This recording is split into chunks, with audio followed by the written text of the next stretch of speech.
Então, a contradita ela é muito utilizada, né, quando a pessoa, né, em tese, ela tem ali, ela é amigo íntimo, né, embora não esteja na questão do processo penal, né, mas amigo íntimo, familiar, né, enfim, todas essas hipóteses. Então, caso a testemunha quer mentir, né, e falar assim, olha, eu não sou namorada dele, eu não sou esposa dele, eu não sou nada, né? Então, tem uma vez que fiz uma audiência, foi bem legal, que aí a gente estava fazendo, e aí o juiz perguntou, a senhora é amiga, inimiga de alguma coisa? Não, não sou não, tá. Aí quando foi fazer a oitiva, a menina era cunhada da autora.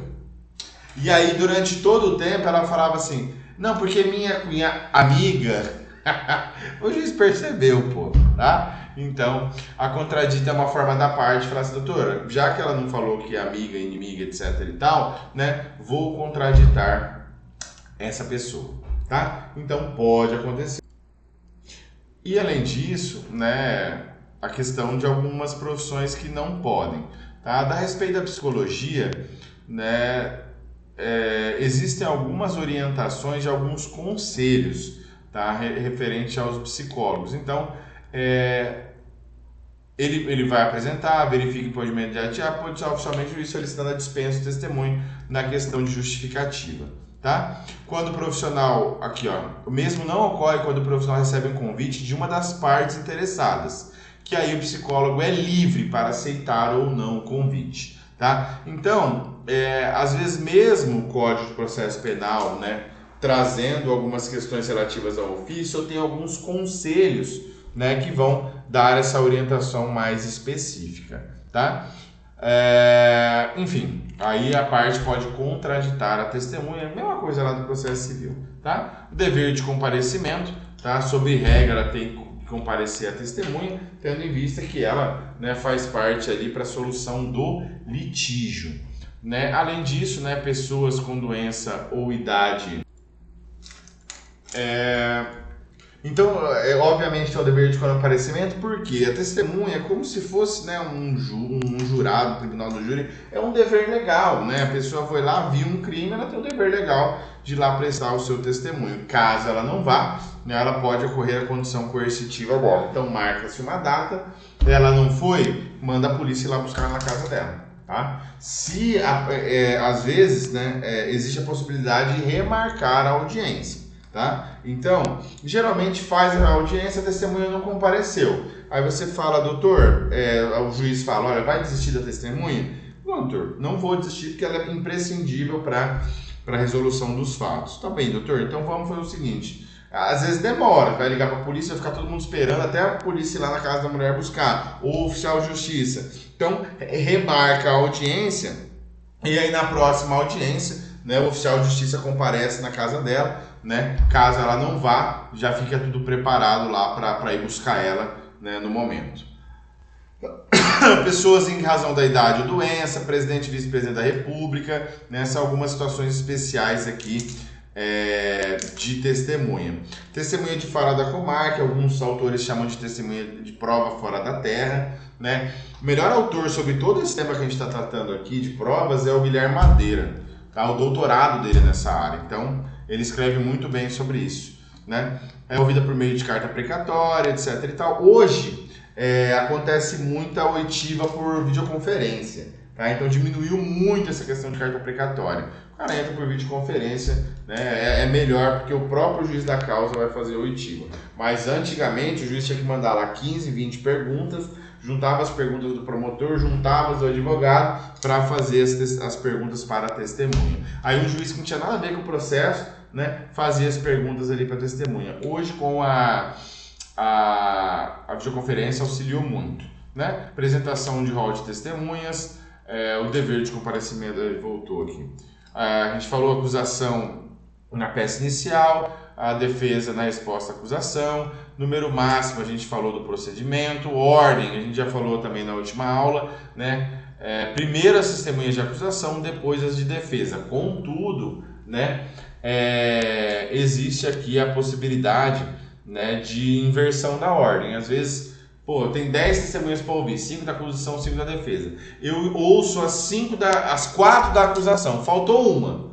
O promotor não desiste dessa testemunha. Se ele desistir, beleza, ele não pode ouvir depois. Mas o promotor não desiste. E as minhas 5 testemunhas estão lá. Cabe ao advogado decidir, né, se pode ou não inverter. Se o advogado bater o pé, não ouve. Tá? Reconhecimento de pessoas e coisas, né, em algumas possibilidades. Existe muito, principalmente em crimes de roubo, furto, etc. e tal, né, o caso de reconhecimento de pessoas e coisas. Neste caso, o sujeito, às vezes eu já vi reconhecimento de capacete, né? Qual que é o capacete que o cara estava usando? Ele era esse daqui. Então, qual dos sujeitos que praticou o crime? Eu coloco 4 pessoas na frente dele e aí a vítima identifica qual que é. Então o reconhecimento ele pode ser realizado de pessoas e também de coisas, tá? O ato que uma pessoa admite é uma identidade, uma qualidade, uma coisa, é uma hipótese de meio de prova. Reconhecimento fotográfico, às vezes o cara aconteceu uma vez aqui em Dourados. Como já faz tempo eu vou contar. Uma vez uma guarnição da Polícia Militar pegou um cara com uma Kombi carregada de, acho que era cigarro na época, isso faz uns 15 anos eu acho, por aí. E aí pegaram o cara cheio de cigarro, e aí chegou no cara, prenderam e tal, e falaram, bicho, pra te liberar 10 pau aqui, velho. Aí o cara falou, não, vou na cidade e busco. Não, beleza, a gente vai ficar com a tua Kombi aqui, nós te damos meia hora, 1 hora pra você ir lá arrumar o dinheiro e voltar, tá bom. Aí o cara pegou, foi, pediu uma carona, acho que foi embora, beleza. E a polícia, aí o cara começou, enquanto ele tava fazendo carona, eu acho que era pro lado de Itaúna, algum lugar por ali, eu não lembro direito. E aí quando chegou lá próximo, ele passou na frente da Polícia Federal. Ele pensou, ele falou, cara, eu tenho 20 mil de cigarro. Eu sei que eu não vou ficar preso porque é contrabando e tal. Cara, quer saber? Eu vou denunciar aquele policial lá. Não vou pagar 10 pau por aqueles caras. Aí ele parou na frente da Polícia Federal e falou, eu tô com uma Kombi lá carregada de cigarro e a Polícia Militar me parou. Tá querendo dinheiro. Aí a Polícia Federal pegou o cara, levou lá e realmente tinha acontecido. E aí, dos 4 policiais que estavam presentes no momento, só 2 estavam no local. 2 pegaram a viatura e foram embora, e os outros 2 ficaram lá com a Kombi do cara. E aí, né, acabou dando processo administrativo contra os policiais, eles foram até excluídos depois. Mas os outros 2 que não estavam presentes no momento que a Polícia Federal chegou, eles foram reconhecidos com reconhecimento fotográfico, né? Então, em tese, eles pegaram na época era livro, hoje pelo meio digital, coloca a foto lá de todos os policiais militares e o cara apontava quais foram os outros 2 que também estavam envolvidos, tá? Desde corroborado por outros elementos de prova, é uma prova válida sem problema, tá? Mas é uma prova muito difícil de você bater. Tem de vez em quando aparece, tem uma série, não sei qual que é, que o sujeito ele coloca um réu muito parecido com o réu original, né? E aí quando está fazendo a oitiva dele, o advogado pergunta para a vítima, foi ele mesmo que te furtou? O cara fala, foi ele mesmo. Foi ele mesmo. Certeza. Aí ele fala, então, cara, mas o réu não é esse aqui, o réu tá lá no fundo, que era um cara muito parecido. Então, o reconhecimento ele acaba tendo uma questão probatória muito frágil, tá? Porque existe uma questão que chama falsa memória, tá? Vou até abrir aqui para vocês verem. As falsas memórias. Quando a pessoa lembra de eventos que não aconteceram, não presenciou, nunca esteve. Às vezes, de tanto você ouvir a história, aquilo acaba sendo uma verdade na tua cabeça, né? Tem vários estudos que falam sobre isso. Quem tiver interesse pode pesquisar. Mas, às vezes, você vai na delegacia fazer o depoimento, aí o policial fala, não é esse daqui não? Porque do jeito que você me contou, esse cara aqui é que sempre pratica esses furtos que você está falando. Aí a pessoa fala, acho que foi esse aqui mesmo. Acho que foi. E aí depois, dá 6 meses, o cara tem certeza que foi aquele cara. Então essas falsas memórias, elas acabam acontecendo muito no direito penal, né? Então, o reconhecimento ele acaba sendo mitigado por conta, às vezes, dessa situação, né? Se é um juiz um pouquinho mais dado à questão psicóloga, ele não considera muito reconhecimento de pessoas e coisas, mas é uma prova a ser obtida que, obviamente, em corroboração com as outras, ela poderá condenar o sujeito, tá? Ou até inocentar, porque às vezes você coloca lá 4 caras e a vítima não consegue reconhecer, tá? É uma prova em favor do sujeito, tá? Então tem algumas...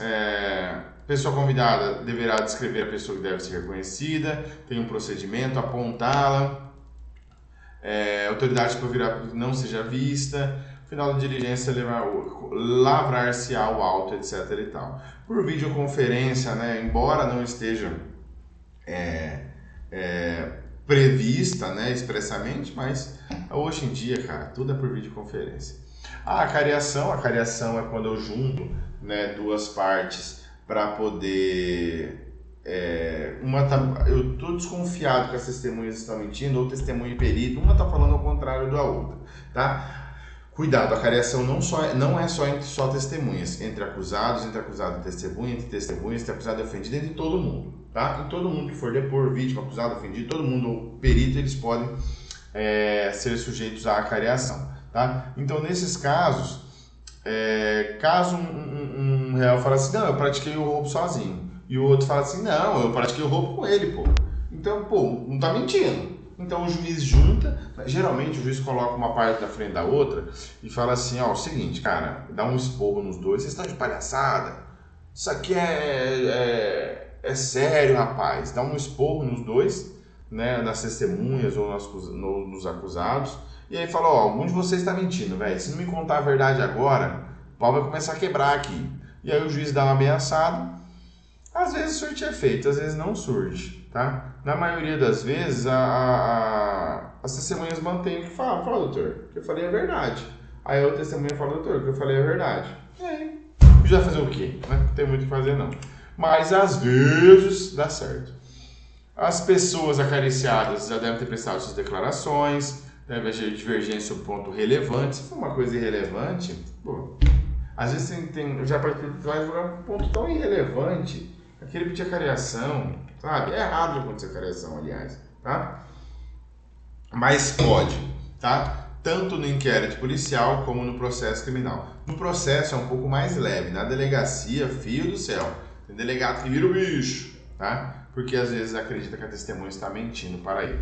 Prova documental, né, no direito penal é pouco utilizado, a gente utiliza muito a testemunha, mas para alguns crimes ele é até necessário às vezes, né? Então, fotografias, gravuras, fitas de vídeo, né, podem ser utilizados no direito penal. Instrumentórios, algumas classificações, né, públicos ou particulares, né? Às vezes eu vou ter alguns crimes lá de falsificação de documento público, né? Aí vai ser mais relativa à prova documental, mas, como nós falamos, no direito penal, no processo penal, aliás, se aplica-se a verdade real. Então eu busco efetivamente o que aconteceu, né, na realidade dos fatos. Então, por vezes, eu não consigo provar por documento tão fácil igual no processo civil, né? Mas em alguns casos, né, podem ser utilizados documentos, papéis, qualquer, né, situação documental para poder comprovar se o fato aconteceu, não aconteceu, se foi uma legítima defesa, não foi, né? Então, em tese é possível, mas honestamente é muito pouco utilizado. Quando eles cobram prova documental, eles cobram principalmente no tribunal do júri, tá? No plenário do júri, é o único prazo útil que tem no processo penal, tá? Você pode ler o código inteiro, não tem nenhum prazo de dia útil, só esse, tá? Então, no momento do plenário do júri, isso acontece muito, do que? Às vezes marca o plenário do júri para quinta-feira da semana que vem. Hoje é quinta, mas então da semana que vem. Às vezes, como uma técnica defensiva, né, o MP quase nunca usa, geralmente é a defesa que faz isso. Você pega o sujeito e, pô, você não quer fazer o júri, ou você quer adiar o júri, o cara tem liberdade, você quer adiar. Chega faltando 3 dias úteis, você junta 2.000 documentos no processo. Você junta, sei lá, um processo trabalhista que é relativo, junta um processo civil de indenização relativa, você junta documento para dar com pau, 3, 4 mil documentos. Aí o promotor vai falar, pô, não tem, em 3 dias úteis não dá para eu ler tudo. Vai que tem alguma coisa aí no meio que eu não li e o advogado fala no júri e eu fico com cara de bobo lá. Então tem muito advogado que faz isso, né, com o intuito de adiar o júri ou com o intuito realmente de produzir a prova ali, né, em cima do plenário. Tá? Então é uma técnica que às vezes alguns advogados utilizam para poder principalmente adiar o plenário do júri. O cara junta lá 600, 800, 1.000, 2.000 folhas, né, documentos ali no processo. E é o único prazo de dias úteis. São 3 dias úteis, tem que dar ciência ao MP, né? E o pior é que é o seguinte, eu junto tipo hoje, 5 horas da tarde, o cartório vai ver só amanhã, velho. Aí vai chegar pro promotor, às vezes, depois da manhã, um dia antes do júri, entende? Mas, em tese, eu juntei 3 dias úteis antes. Então, acaba sendo ruim ali para o promotor de justiça, tá? Então, para utilizar o documento no plenário do júri, eu utilizo 3 dias úteis anteriormente. Uma vez eu tive aula com o Guilherme Madeira sobre esse tema, e aí ele comentou que uma vez... mentira, foi o André Stefan que falou. Ele comentou que um dia ele estava no plenário do júri e um advogado falou para ele assim, falou, olha, doutor, ele falou, o Stefan pediu a condenação e tudo mais, e aí logo depois o advogado falou assim, olha, jurados, infelizmente eu tenho um documento aqui que prova que o réu é inocente. Que prova. Não deixa dúvida nenhuma. Esse documento prova que ele é inocente.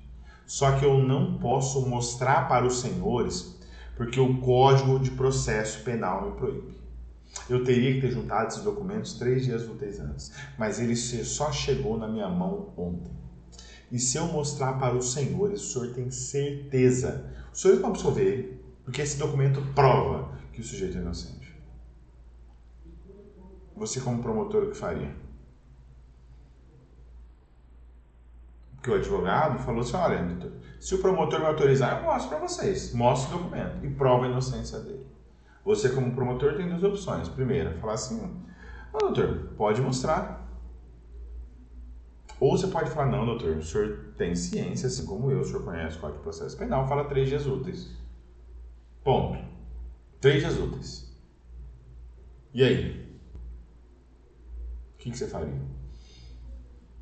E aí o Stefan falou assim, olha, se eu falo que, olha, doutor, o senhor conhece o Código de Processo Penal como eu, o senhor tinha que juntar 3 dias úteis antes, etc.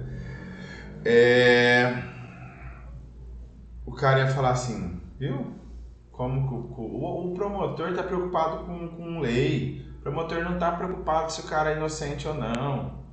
Se o promotor quer condenar, ele não quer. Eu tenho esse documento que prova que ele é inocente, o promotor não está nem aí com a inocência dele, o promotor quer provar, só quer saber de lei, o promotor não quer saber se ele é inocente ou não. O promotor está aqui para condenar, e é pau no promotor, né? Então ele olhou para o advogado, o Stefan falou, olha, doutor, pode mostrar o documento que quiser. Esse cara é culpado, doutor. Não existe documento que prova a inocência, porque se tivesse, eu mesmo mostrava. E aí, né? É uma técnica também que alguns advogados utilizam, jogar verde, né? Tentar pescar alguma coisa, porque às vezes o jurado pode falar assim, realmente. Se o promotor tivesse compromisso com a verdade, ele ia deixar o cara mostrar o documento. Então, tem muitas técnicas defensivas, né? Que os advogados utilizam, a gente consegue passar algumas para vocês, né? Assim como tem várias táticas do MP também. Tem vários livros, principalmente para o plenário do júri, que são muito utilizadas. Eu tenho um aqui.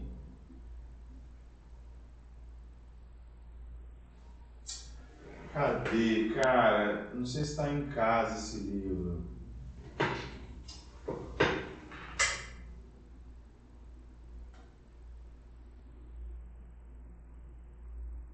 Aqui. Esse livro aqui, chama No Plenário do Júri, tá? É um livro do Edson Mugenot Bonfim. é muito bom, principalmente para aqueles que gostam de acusação de MP, né? É um livro muito bom e tem vários outros, né? Esse livro é de 2000, mas ele conta vários causos, né, que ele teve na tribuna. E aí você vai lendo e vai entendendo, né, algumas técnicas que o promotor usa e também o advogado, tá?